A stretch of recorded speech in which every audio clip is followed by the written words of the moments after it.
দেখো, তোমাদের সাথে কিছু কথা বলতে আসলাম। কথাটা হচ্ছে মা আর শাশুড়ি, বৌমা, এই নিয়ে কথা। দেখো, মায়েরা সন্তানকে জন্ম দেয়, জন্ম দেওয়ার পরে লালন পালন করে। প্রচুর কষ্ট করে কিন্তু মায়েরা সন্তানদের মানুষ করে। ধরুন কারোর ছেলে হয়েছে, তা ছেলেটা মেয়ে হয়নি, ছেলে হয়েছে, ছেলেটাকে খুব কষ্ট করে মাকে মানুষ করতে হয়।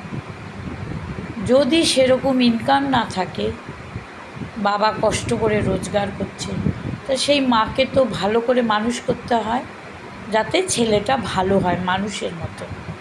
হ্যাঁ, তারপর যদি যখন ছেলে বড় হলো, পড়াশোনা শিখলো, ভালো চাকরি পেল, তখন মায়েরা কী করে, যে ছেলেকে একটা বিয়ে দিই,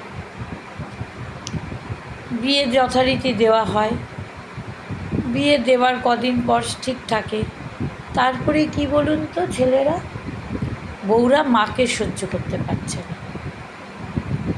কিন্তু সেই বউটার চিন্তা করা উচিত যে মাও ছেলেটাকে কিন্তু কষ্ট করে মানুষ করেছে, আবার তারও যখন বাচ্চা হবে তখনও তো তাকে কষ্ট করে মানুষ করতে হবে, সেও তো মা। তা মারা যদি কষ্ট করে মানুষ করে, তাহলে বউ এসেও তো কষ্ট করে সন্তানকে মানুষ করবে। তাহলে সবাই অ্যাডজাস্ট করে থাকো না, কারোর সাথে কারোর ঝামেলা করা উচিত না। কারণ একটা সন্তানকে মায়েরাই কষ্ট করে মানুষ করে, বাবারা রোজগার করতে যায়, মাকেই সব কিছু করতে হয়, খাইয়ে দেওয়া, পরিয়ে দেওয়া, স্নান করিয়ে দেওয়া। হ্যাঁ, তারপর যদি সেই বাড়িতে এসে বউয়ের মা যদি এসে থাকে বা থাকুক, বা উল্টোপাল্টা যদি ছেলেকে বলে, সেটা উচিত না। কারণ সেই ছেলেটাকে মানুষ করেছে তার মা। আজকে ধরো তার মা নেই, তবে ছেলেটা তো বুঝতে হবে, সেই মেয়েটার মাকেও তো বুঝতে হবে যে ওর তো মা নেই। তো সেইভাবেই ওটা রাখি ছেলেকে, যে তোমার মা নেই বাবু, ঠিক আছে। এই ব্যবহারটা উভয় তরফেরই করতে হয়, যেমন মেয়ের মারও করতে হয়, ছেলের মারও করতে হয়। এখন কি, আরে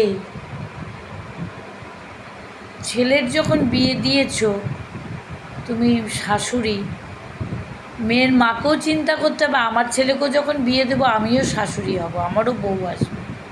সুতরাং একটা মেয়ে মা হয় যখন, সন্তানকে মানুষ করে, বড় করে, তারপরে হয় শাশুড়ি। তাই কেউ তো আগে শাশুড়ি হয়ে জন্মায় না, আগে মেয়ে হয়ে জন্মায়, তারপর পড়াশোনা করে বড় হয়, বিয়ে হয়ে বউ, বউয়ের পরে বাচ্চা কাচ্চা হওয়ার পরে তারপর ছেলে মেয়েকে মানুষ করে, বড় হয়, তারপরে বিয়ে দেয়, তারপর হয় শাশুড়ি। এটা চিন্তা করতে হবে, ঠিক আছে?